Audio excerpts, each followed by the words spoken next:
Hatch. Yetis, we talk a lot about investing on this show. We invest in stocks to grow our wealth and earn income. But every day, Jack and I also invest in our sleep because a good night's sleep pays off in a better day. And our greatest sleep investment is the Hatch Restore 2. Okay, they call this thing a dream machine because it's an all-in-one white noise, lights, and alarm clock. One thing. The Hatch Restore 2 teaches your body when it's time to sleep and when it's time to wake up to. And guess what? Years before the sponsorship, Jack actually had one of these things. This is an alarm clock that looks gorgeous, by the way, and it slowly illuminates the room in the morning like the sun. Yeah, which is crucial now that the sunrise is getting later and later. Who wants to wake up in a pitch dark room? Nobody. Besties, our sleep is so important. I actually traveled with our Hatch Restore 2 for vacation. Right now, Hatch is offering T-Boy listeners $20 off your Hatch Restore 2 and free shipping if you go to hatch.co/T-Boy. Sleep deeply and wake gently with the Restore 2. Go to hatch.co/T-Boy and get $20 off and free shipping. That's hatch.co/T-Boy.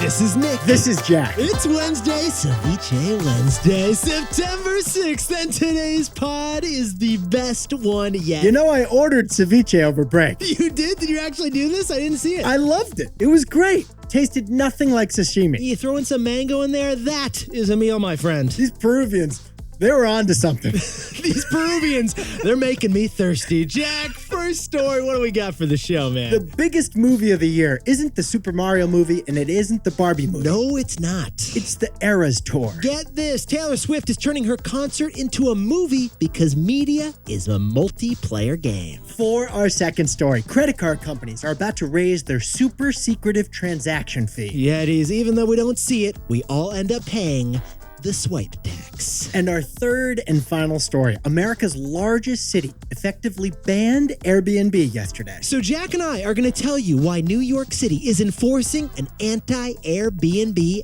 abolition. But Yetis, before we hit that fantastic mix of stories. That is a mix of stories, Jack, to eat over ceviche. This is Jack. This is Nick. And neither of us have tattoos. True story. Jack and I repeat, our skin is inkless. I don't have a mom tat. I don't have a dragon tat. I don't have a tattoo sleeve. I don't even have Sanskrit written on my stomach in henna, Jack. Yet. Now, I did once get a tattoo of a cow in 5th grade, and it wreaked havoc on my body. Jack, whenever I go to Boston, I get nightmares about those Celtics calf tats. They're scary. But Yetis, it's not just us. We have some wild numbers about the tattoo industry. And here's the early takeaway, Yetis. America is a lot cooler than us. Get this, Yetis. 32% of Americans, 32% have a tattoo today. We got to double underline that thing, Jack. A record 1 out of 3 Americans is now inked up. And get this, 22% of Americans have more than one tattoo. Now, Jack, we should sprinkle on a little more context here, shouldn't we, my friend? These are old school Harley Davidson tats or a tasteful tramp stamp. No, they are not, because the younger you are, the inkier your skin. Because get this, Yetis, for Americans under 30, 40% of us have a tattoo. That's right, nearly half of Gen Z is inking it like a squid. Is that a SpongeBob SquarePants I see on your bicep? I'm so glad you asked. No, it's a Billie Eilish croc tattoo. So Yetis, if you're a Yeti with a tat, we want to see it stat. If you're a bestie with some ink, we want to see it ASAP. Hit us up with that pic at TBoyPod ASAP. Bonus points if it's a bowl of ceviche. Double bonus if you do it today. Jack, let's hit the 3 stories. 15 years before this song, 2 boys from the Northeast met in the dorm. They had an idea that caused a cultural storm. It's the best one yet, but the best is the norm. Jack, Nick, that's it. I don't even think they need to practice. 50%, that's a fat tip. T-Boy City on your list. If you know, you know, cause we ready to go. We can't wait no more, so just start the show. Start the show. For our first story, the most anticipated film coming to theaters this fall, it's The Eras Tour. Taylor Swift's concert is becoming a movie, and it's already broken records. But Yetis, before we jump into that, we know you may be feeling some FOMO because you probably couldn't even secure tickets to this Eras Tour. I haven't gone. I wish I could have. Maybe it's because we don't have tattoos, Jack. Well, good news. Good news. There's still 88 shows to go on the Eras Tour. That's right. The Eras Tour is only halfway done right now. The final concert is in November. of next year. Who knows how old we'll be then, Jack? Our kids will have kids. But even if you can't make it in the next 88 shows, you can still kind of make it. Here's the news. Taylor Swift just announced that she's turning her Eras Tour concert into a blockbuster film. And it's coming to theaters on October 13th. If you're wondering, it's kind of like what they did with Hamilton, the musical. They turned that into a film, and now they're turning Taylor's Eras Tour into a film. First, T Swift's concert tour broke Ticketmaster. Now it's breaking AMC, Regal, and Cinemark. Jack, can you whip up the numbers for us over there, my friend? In the first 24 hours of pre-sales to this movie, $26 million worth of movie tickets were sold. Jack, those are some high numbers, but can you whip up some context for us over there? Sure, Nick. Singer-songwriter Taylor Swift just broke the pre-sales movie record that was previously held by Marvel and Star Wars movies. Eat your heart out, Luke Skywalker. And we crunched some numbers. Assuming $18 per ticket to a movie, On $26 million worth of movie sales? that's nearly 2 million Swifties who bought a ticket. That is over 2 San Francisco's worth of Swifties who have already bought the movie tickets. And that was just for AMC movie theaters. Yes, it was. And just in the first 24 hours of pre-sales. And that's caused AMC stock to surge 20%. Now, Nick and I know what's going on here, actually. What she's doing is a tried and true strategy from the media industry called windowing. Windowing. It's actually like a classic media strategy. Let's break it down, Jack. Windowing is when a creative work is published on different media at different times. This actually happens all the time. You just don't realize it. Like, Jack, let's take as an example a classic example of cinematography history. Dumb and Dumber. Dumb and Dumber. Dumb and Dumber. Its first window in the media industry was as a movie in movie theaters back in 1994. A year later, Dumb and Dumber's second window was movie rentals and eventually movie VHS sales. Well, 2 years later, they got another window. Dumb and Dumber went to cable TV where you could watch it there. And a couple decades later, today, Dumb and Dumber has licensed to the streaming platforms. That's windowing, Yetis. Windowing, it's when you spread out the availability of a creative work to maximize revenue. Those windows are close enough to still be relevant, but they're far enough apart to drive demand. Exactly. And Taylor's first window was music sales. And then her next window was the concert tour. And her newest window is the concert turned into a movie. In fairness, Beyonce did this a few years ago.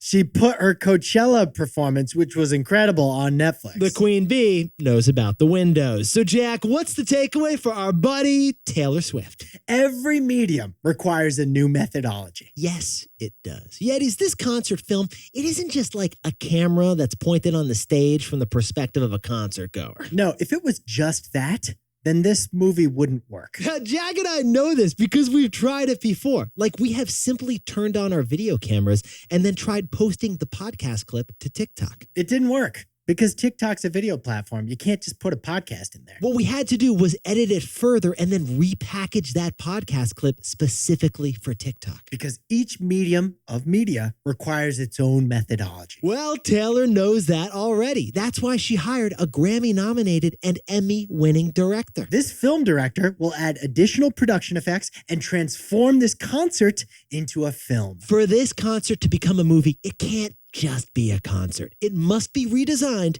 as a movie. Because every medium requires its own new methodology.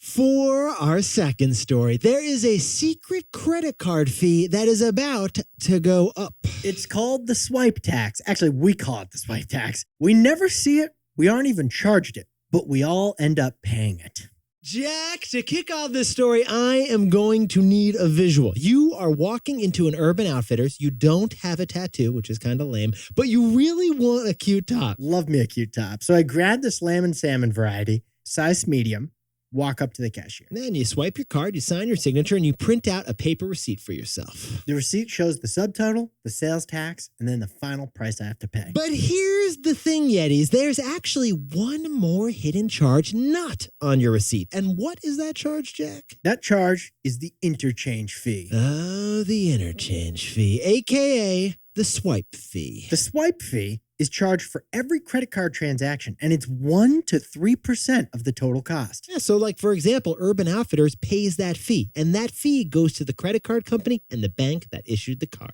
And since so many of us are buying so many things with a credit card, this is the other sales tax of this economy. It's the other sales tax. It's the fee we don't see, the fee we don't pay, the fee, frankly, none of us really care about. And according to the Wall Street Journal, Visa and MasterCard, the two dominators of this credit card industry, are about to raise that fee that merchants have to pay. And that is why your local bodega prefers you just pay in cash. Yetis, Nick and I jumped in T-Boy style. The swipe fee is huge. Yeah, there's an entire economy here that is hidden from us shoppers, and it's all about the swipe fee. Okay, that $50 top I bought to cover my tattoo that doesn't exist, So cute. it resulted in a $1 interchange fee. Tiny, but that $1 adds up. Because Visa and MasterCard made nearly $100 billion in swipe fees from stores just last year. Stores like Urban Outfitters have paid 3 times more swipe fees in just the last decade to Visa and MasterCard. And guess what? Here in the United States, we happen to have the biggest swipe fee on earth. I'm not shocked at all about this, This was shocking, though. but I am shocked by the amount. The 1 to 3% swipe fee in the US is 9 times higher than the swipe fees in the European Union. Now, Yetis, we know what you're thinking here. If you're a credit card company, you must be proud about this, right? Like, this is something to brag about, to talk about, right, Jack? You're bringing in $100 billion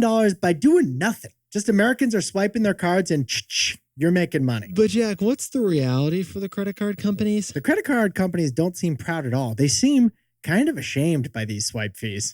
Yeah, like they're actually kind of embarrassed about this. Get this. Jack and I jumped in T-Boy style to the earnings reports of Visa and MasterCard. There were very few mentions of interchange fees. They only really mentioned this swipe fee in their footnotes, so you barely even saw the thing. Nick, remember last year, oil companies, we said they didn't celebrate record profits. They whispered them. Exactly. It's similar with the credit card companies and their interchange fees. Yeah, they're keeping those profits on the down low. They're not talking about them, but they're wink, wink at shareholders. And that is why both Visa and MasterCard stocks have 10x'd in the last 10 years. They're not bragging about these interchange fees, but their stock prices are. But the worst part, it's our takeaway. So, Jack, what's the takeaway for our buddies over in the credit card industry? The swipe fee is actually a secret sales tax on all of us. Yes, here's the worst part about this higher swipe fee coming our way. We're all going to end up paying it. Stores like Urban Outfitters know about this fee, and they know that it's rising, so they pass it on to us with higher prices for those cute tops. Jack and I were curious, so we jumped in T-Boy style, and we found proof, didn't we, Jack? According to the Federal Reserve, a majority of merchants pass on higher interchange fees as higher prices for consumers. They pass on that swipe fee to us buyers. And that's why Congress is looking into regulation of them. They think that only government should levy taxes on us. Yetis, these interchange fees, they are the hidden swipe fee paid by merchants. But in reality, they're the secret sales tax paid by us. And now a word from our sponsor, Athletic Greens. Yetis, you know what would not be the best one yet? If Jack was whipping up a takeaway and then he started coughing. Getting sick stinks, but it's particularly rough when you promised your audience the best one yet. So we tried AG1 because it supports our immune systems, helping you fight off the common sicknesses out there. Every morning on my way to the studio, I pound an AG1 so I can come to work tomorrow feeling healthy. I called Jack. I'm like, Jack, we hit our 3 stories. He's like, oh, he's drinking the AG1. AG1 makes us feel like we're protecting our bodies, our minds, and our peace of minds too. That's 75 high-quality vitamins, probiotics, whole food-sourced ingredients you mix into water for a tasty drink of goodness. If you're looking for a simpler, effective investment in your health, try AG1. You're going to get 5 free AG1 travel packs and a free 1-year supply of vitamin D with your first purchase. So go to drinkag1.com/tboy today. That's drinkag1.com/TBOY. Check it out. Sunday's dog food. Yetis, on vacation, Jack brought his puppy River, their family super mutt. The pics were adorable, Jack. Because people ultimately prioritize puppies, yeah. Yeah. Well, watching her run off the leash on that empty beach, that was magical for Jack, although it scared me a little bit. But thanks to Sunday's dog food, River gets a magical moment twice a day. Because Sundays is made of USDA beef, all natural chicken. They toss in pumpkin, they toss in ginger. It's all for digestive support. This is like Michelin-starred stuff, Jack. These are human-grade ingredients for my dog, and they come delivered to your door air-fried, which means they're not messy for you. Okay, delicious for the animal, clean and easy for the human. Boom. River has been loving Sunday's dog food since we started a few months ago. So Jack and I worked out a special deal for our dog-loving listeners, 35% off your first order. Go to sundaysfordogs.com/tboy or use code TBOY at checkout. Let's spell it out, Jack. That's sundaysfordr.com/Tboy. Can you spell it out again? No. No, please don't. Please don't. Upgrade your pup to Sundays and feel good about the food you're feeding your dog. For our third and final story, Airbnb's biggest market just effectively banned Airbnb. New York City's Airbnb crackdown will eliminate over half of New York City's Airbnb listings. Now, Yetis, we got to sprinkle on more context here to kick things off. First of all, New York City is Airbnb City. 47,000 Airbnb listings across the 5 boroughs. Get this, New York City's Airbnbs generate $85 million in revenue every year just for Airbnb. And the hosts are taking home way more revenue than that. Beat that, Marriott. But the New York City City Council just showed us something called Local Law 18. Oh, little local law 18 just came into effect yesterday, and the implications of this are huge. Local Law 18 is a short-term rental law intended to crack down hard on Airbnbs across New York City. And this little local law 18 requires 2 things. What are they, Jack? First, anybody in New York City that wants to host somebody on Airbnb must first register their property with the mayor's office and get it approved. Second, Airbnb, Vrbo, and any other rental company must confirm their New York City properties are approved before they let you book the room. Hosts who violate these rules could face fines up to $5,000. Now, Yetis, there is more to this story because what Jack and I just described, that was just the enforcement of this new anti-Airbnb law. Here's the rules to get your Airbnb listing in New York approved by the mayor's office. First, you can't rent to someone for less than 30 days unless something really awkward happens. Unless the owner of the property is there with you, like in the bedroom next door. If you want to spend a weekend on the Lower East Side at an Airbnb, then landlord Larry must be in the next room by law. And if you're cool with that and you rent landlord Larry's extra bedroom, you can only have 2 guests there. That's the law. So even if you don't mind landlord Larry as a roommate, you can't travel with more than a couple buddies. Now, those laws were already on the books in New York City, but everyone was ignoring those laws. Well, now, for the first time, this anti-Airbnb law has enforcement. It's not just the $5,000 to hosts who violate. Airbnb gets fined $1,500 for each illegal booking that takes place. And get this, because of this law, half of New York City's Airbnbs are expected to disappear. They'll disappear from Airbnb, but they'll show up somewhere else. Somewhere else in our takeaway. So, Jack, what's the takeaway for our buddies over at Airbnb? The biggest winner here is hotels. Yetis, this is Nick. And I got to share with you that my co-host Jack over there once stayed at a New York City Airbnb, and then he got evicted in the middle of the night. He called me A up. few hours after my arrival, This is the wild. landlord of the building knocked on the door and said, "Are you booking this place on Airbnb?" And I honestly replied yes. Yeah, and then Jack. And then he said he's calling the police Yeah, he because did. this is an illegal Airbnb. like NYPD came, and Jack had to pack up his cute little toothbrush and bounce out of there. That place I stayed at was clearly a full-time Airbnb. Nobody ever lived there. And then Jack had to schlep over to a hotel. Now, this law that just passed is going to put that Airbnb back into the long-term rental market so a New Yorker can live there. Not Jack for just a weekend. But the real reason this law got passed is because New York City is America's hotel capital. New York City has 130,000 hotel rooms. And without Airbnbs to stay in, tourists will have to stay in hotels now. Well, that is why the Hotel Trades Council, a lobbying group, pushed really hard for this law. Airbnb lost in New York City. Hotels won. Jack, can you whip up the takeaways for us for Ceviche Wednesday? Taylor Swift's Eras Tour is a movie now that premieres on October 13th. And it's got a film director because every medium requires a new methodology. For our second story, credit card companies are about to jack up interchange fees, which were already 9 times higher than in Europe. The swipe fee. It is actually a secret sales tax on all of us. And our third and final story is Airbnb. It's now effectively banned in New York City. The real winner here, it was hotels. But Yetis, this pod's not over yet. Here's what else you need to know today. First, on July 21st, Lionel Messi played his very first game in Major League Soccer. On that very day, Apple added 110,000 subscribers to the MLS season pass. And second, Bumble, the dating app, has a new anti-ghosting policy everyone should know about. If you don't show up for a date, like a first date on Bumble, Bumble considers that bullying and could kick you off the app. And finally, after those horrible Maui forest fires, Hawaii is now losing $9 million a day without tourists. Which is why Maui and the state of Hawaii have a new message. Tourists, please come back. I would love to go there, Jack. It's still on my bucket list. Now, time for the best fact yet. This one's sent in by Mike and Cassie Grizadas from lovely St. Louis, Missouri. The Great Pyramids of Egypt, another thing on my bucket list. Yes, Jack. They were built nearly 5,000 years ago. Nick, that's 2400 BC. But get this, Yetis. While the Egyptians were building those pyramids in Egypt, woolly mammoths were roaming Siberia. That's right. Woolly mammoths were alive at the same time that humans were building the pyramids. Head cannot compute. That does not seem to I work. thought woolly mammoths were like Jurassic Park era. I thought they were like a couple years post-Tyrannosaurus Rex, Jack. I wonder if any woolly mammoths were kept as pets. Woolly mammoths and humans overlapped during the Great Pyramids.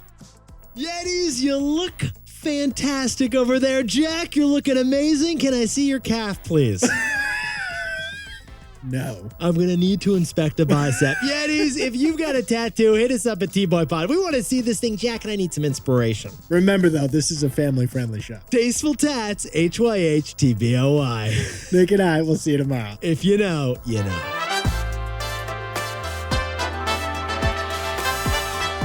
And before we go, a happy birthday and anniversary date to Len and Naomi, a couple with the same birthday and the same anniversary date. Wait, they got married on their mutual birthday? Yeah, they even found each other on their mutual birthdays over in Canada. And happy birthday to Hai Shan Ju in Bellevue, Washington. And a happy birthday to Erica Schumann over in Overland Park, Kansas. Congratulations to Caitlin Lubati, who got a new job down in Bentonville, Arkansas. And Jake Napier is graduating summa cum laude from business school. Not too shabby, Jake. And congratulations to Kathy and Cam, who just got married out in California. Kathy and Cam, we got to see some pics. Hit us up.